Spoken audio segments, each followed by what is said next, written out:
சாண்டில்யன் எழுதிய கடல் புறா. அத்தியாயம் 30. இரவில் வந்த இருவர். அரும்பாடுபட்டு பெரும் விலை கொடுத்து கலிங்கத்து மன்னனான பீமன் திரட்டி வைத்திருக்கும் இணையற்ற அரபு புரவிகளில் 20 விலைக்கு வாங்க வந்ததன்றி அவற்றிற்கான பொன்னையும் தன் முன்னால் கொட்டி குவித்த அமீரையும் அவனுடன் ஆஜானு பாகுவாய் நின்ற அனபாயனையும் குழப்பமும் திகிலும் கலந்த பார்வையுடன் நோக்கிய அரண்மனை குதிரை சாலை தலைவன் நீண்ட நேரம் பதில் சொல்ல வகையறியாது மிரண்டு விழித்து கொண்டு நின்றான்.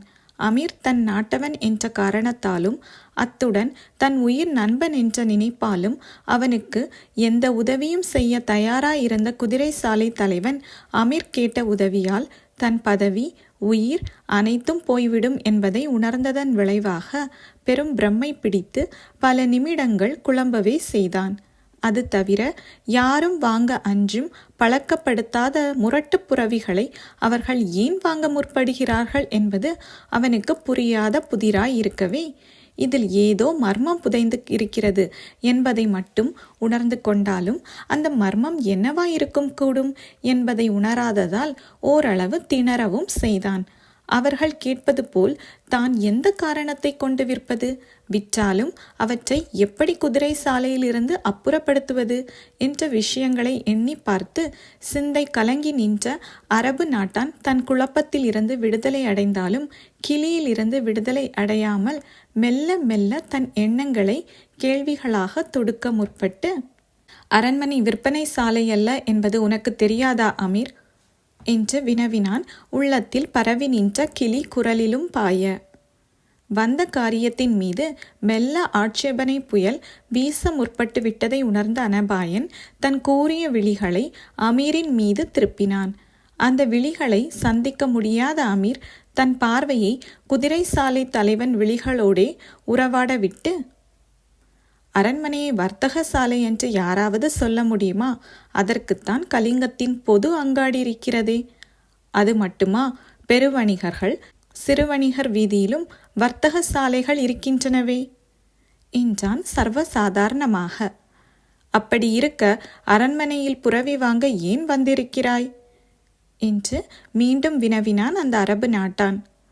மற்ற இடங்களில் கிடைக்காதவை இருப்பதால்தான் என்று பதில் சொன்னான் அமீர். கலிங்கத்தில் வேறெங்கும் புரவிகள் கிடைக்காதா? குதிரை சாலை தலைவன் குரல் அப்பொழுதும் குழம்பி கிடந்தது. கிடைக்காமல் என்ன, கிடைக்கும், ஏராளமாக கிடைக்கும் என்றான் அமீர். அப்படியானால் அந்த பொது சாலையில் வாங்குவதுதானே என்று வினவினான் அரபு நாட்டான். நாங்கள் பொது சாலையில் தலை காட்ட முடியாது என்பது ஒரு காரணம் என்றான் அமீர் மெதுவாக. ஏன்? கேள்வி ஆச்சரியத்துடன் எழுந்தது. இன்று கலிங்கத்தின் நீதி மண்டபத்தில் நடந்தது தெரியுமல்லவா? அமீரின் இந்த பதிலில் ஓரளவு விளக்கமும் இருந்தது. தெரியும் தெரியும் என்று கூறி தலையையும் ஆட்டிய குதிரை சாலை தலைவன் அனபாயனை ஆச்சரியத்ததுவும் கண்களுடன் நோக்கி, இத்தகைய சாகச செயல்கள் அரபு நாட்டில் நடப்பதுண்டு. இந்த நாட்டில் நடப்பதை இன்றுதான் கேள்விப்பட்டேன். மிகவும் துணிகர செயல் என்று பாராட்டிவிட்டு மீண்டும் அமீரை நோக்கி, புரிகிறது அமீர். நீதி மண்டப சம்பவத்திற்கு பிறகு அனபாயர் பொது சாலையில் தலை காட்டுவது அபாயம். நீர் அவர் நண்பர் என்பதும் கலிங்கத்தின் ஆட்சியாளருக்கு தெரியும். ஆம் ஆம், நீங்கள் இருவரும் மறைந்திருப்பதுதான் உசிதம் என்று உள்ள நிலையை தெளிவாக விவரித்தான். குதிரை சாலை தலைவன் அத்தனை திட்டமாக நிலைமையை புரிந்து கொண்டதை பற்றி மகிழ்ச்சி கொண்ட அமீர் புன்முறுவல் ஒன்றையும் தன் பெரு உதடுகளில் தவளவிட்டு, இப்பொழுது புரிகிறதா நாங்கள் ஏன் உன்னிடம் புரவி வாங்க வந்திருக்கிறோம் என்று? உண்மையில் அந்த அரபு நாட்டானுக்கு விளங்கவில்லை காரணம். ஆகவே அவன் கேட்டான், பொது சாலைக்கு நீங்கள்தான் போக முடியாது, நான் போகலாம் அல்லவா என்று. போகலாம் என்றான் அமீர். அப்படியானால் உங்களுக்கு பதில் புரவிகளை நான் வாங்கலாமே என்றான் குதிரை சாலை தலைவன்.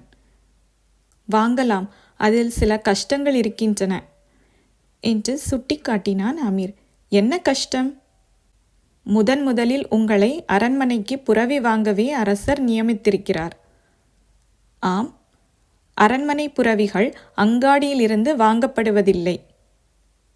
இல்லை, நேராக மரக்கலங்களில் வந்திறங்கும் புரவிகளில் சிறந்தவற்றை வாங்கிவிட்டு பிறகுதான் அங்காடிக்கு புரவிகள் அனுப்பப்படுகின்றன. ஆம். உள்ளூர ஏற்பட்ட சந்தேகத்தால் வார்த்தையை நீள இழுத்தான் அரபு நாட்டான். நீர் அங்காடியில் புரவி வாங்குவது அரசருக்கு தெரிந்தால் முதலில் பதவி போய்விடும் என்று அமீரும் இழுத்தான். அரபு நாட்டான் கண்கள் அச்சத்தால் பெரிதாக விரிந்தன. என்ற பதில் ஒலியிலும் அந்த அச்சம் விரிந்து கிடந்தது. அடுத்தபடி புரவிகள் பிறருக்கு வாங்கப்பட்டது என்று தெரிந்தால் என்று நீட்டினான் அமீர். சிறைவாசம் என்று திகிலுடன் வந்தது அரபு நாட்டான் பதில். அனபாயனுக்காக வாங்கப்பட்டது என்று தெரிந்தால் சிரசேதம்.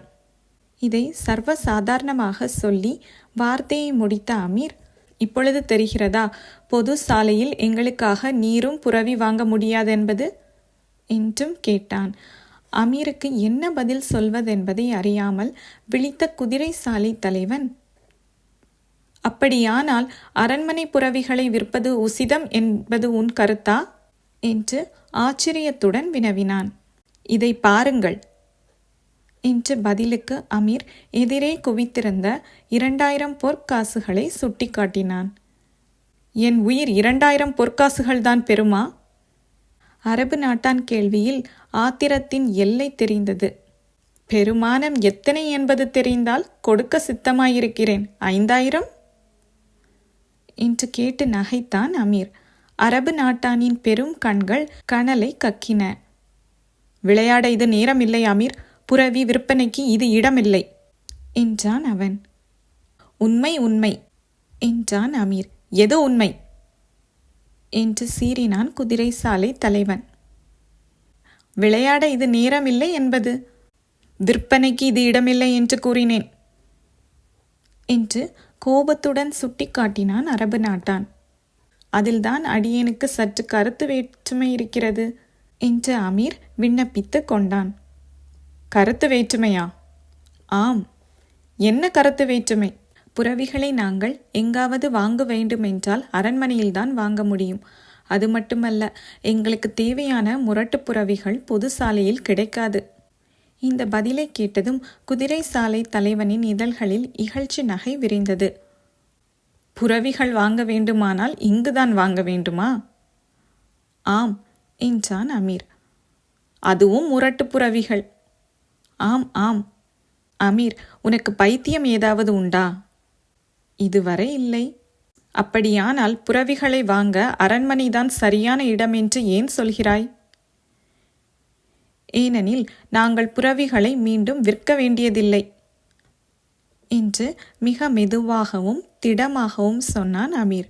முன்னுக்கு பின் முரண்பாடாக வந்த அமீரின் பதிலில் ஏதோ மர்மம் புதைந்திருக்கிறது என்பதை புரிந்து கொண்ட குதிரை சாலை தலைவன் அமீரின் முகத்தை நன்றாக ஆராய்ந்தான்.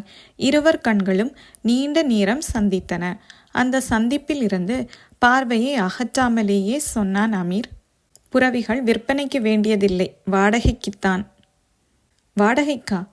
மெல்ல வந்தது அரபு நாட்டான் கேள்வி. அவன் மூச்சு மட்டும் பெரிதாக வந்தது. ஆம், சில நாளிகைகளுக்கு என்ற அமீர். வேண்டுமானால் அனபாயனை கேளுங்கள் என்றான். அவர்கள் உரையாடலை கேட்டுக்கொண்டும் ஏதும் பேசாமல் மௌனமாய் நின்றிருந்த அனபாயனை நோக்கிய அரபு நாட்டான் அமீரின் பேச்சுக்கு அந்த வீர முகத்திலும் ஆமோதிப்பிருப்பதை கவனித்தான். அவன் விழிகளில் பயம் விரிந்தது. ஏதோ அபாயமான திட்டத்தில் அந்த இருவரும் தன்னை ஆழ்த்த திட்டமிட்டு வந்திருக்கிறார்கள் என்பதை புரிந்து கொண்ட குதிரை சாலை தலைவன் அமீரை மீண்டும் நோக்கி, விவரமாக சொல் அமீர், புரவிகள் தற்காலிகமாக உங்கள் வசம் இருக்க வேண்டுமா என்று கேட்டான். இல்லை இல்லை, உங்கள் வசமே இருக்கலாம். 2 நாளிகைகள் நாங்கள் சொல்லும் இடத்தில் இருந்தால் போதும். அதற்கு பிறகு நீங்கள் புரவிகளை இங்கு கொண்டு வந்து விடலாம். அதற்காகத்தான் 2000 பொற்காசுகள் என்று விளக்கிய அமீரின் பெருவிழிகள் அரபு நாட்டான் முகத்தில் நிலைத்தன.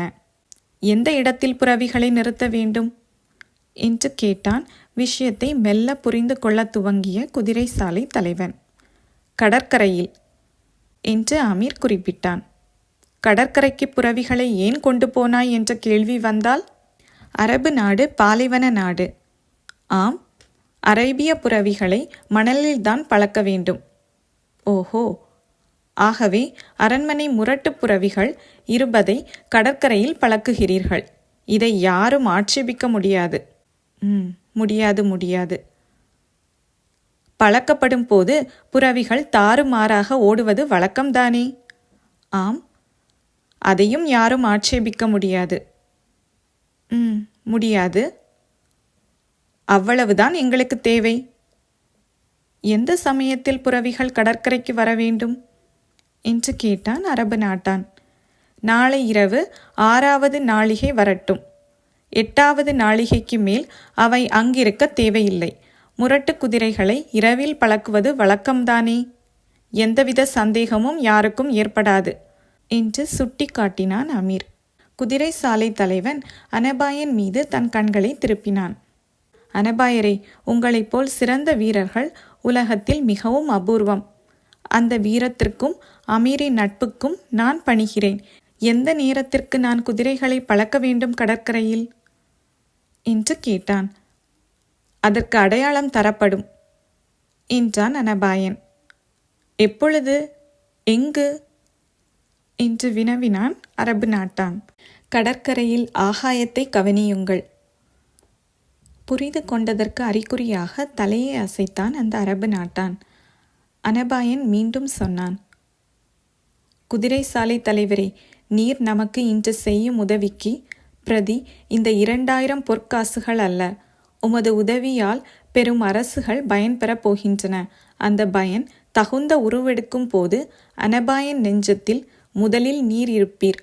உணர்ச்சியுடனும் ஆவேசத்துடனும் ராஜரீகத்துடனும் உதிர்க்கப்பட்ட சொற்களால் சொர்க்க போதையை அடைந்த அந்த அரபு நாட்டான் தலையை மிகவும் தாழ்த்தி அனபாயனை வணங்கினான். இந்த அடிமையின் உயிர் இனி தங்களுடையது என்றும் கூறினான். இந்த உறுதிமொழிக்கு பிறகு அவனிடம் விடை பெற்று கொண்டு செல்ல எழுந்த அனபாயன் அமீர் இருவரில் அமீர் மட்டும் திடீரென ஒரு வினாடி நின்று, ஒரு முக்கிய விஷயத்தை மறந்துவிட்டேன் என்று குதிரை சாலை தலைவனை நோக்கி கூறினான். என்ன விஷயம்? தங்களிடம் ஒப்படைத்தேனே சில பணியாட்களும் பணிப்பெண்களும். ஆம் ஆம், அவர்களை பொழுது விடுவதற்குள் இல்லத்திற்கு அனுப்பிவிட வேண்டும். மிகவும் கஷ்டமாயிற்றே.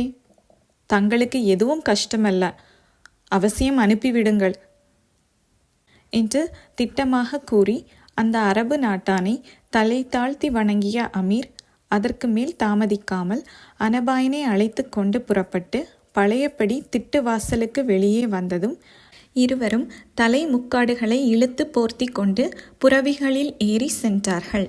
வணிகர் வீதியில் இருந்த இல்லத்தை அணுகியதும் அதற்கு மேல் ஆபத்து ஏதுமில்லை என்ற காரணத்தால் முக்காட்டை நீக்கிய அமீர், பிரபு, நீங்களும் முக்காட்டை எடுத்து விடுங்கள் என்று உற்சாகத்துடன் கூற முற்பட்டவன் திடீரென்று பேச்சை நிறுத்தி கடிவாளத்தை இழுத்து புறவியையும் நிறுத்தினான். அவன் செய்கையை கவனித்த அனபாயனும் தானும் புறவியை நிறுத்தி, என்ன அமீர் என்று கவலையுடன் வினவினான்.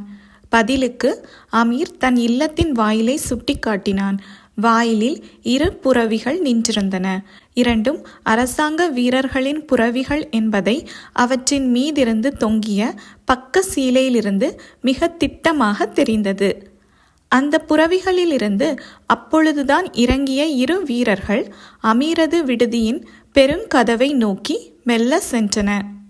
அடுத்தபடி கதவு தட்டப்படும் என்று அமீரும் அனபாயனும் எதிர்பார்த்தார்கள். அவர்கள் எதிர்பார்த்தபடி காரியம் நடக்கவில்லை. வந்தவர்களில் ஒருவன் தன் அங்கியிலிருந்து பெரும் சாவி ஒன்றை எடுத்து அந்த பெரும் கதவின் பூட்டு வாயிலில் பொருத்தினான். அமீரின் கண்களில் வியப்பும் பிரமிப்பும் மிதமிஞ்சி தாண்டவமாடின. பிரபு, பிரபு, ஆபத்து வந்துவிட்டது என்று அச்சத்துடன் குளறினான்.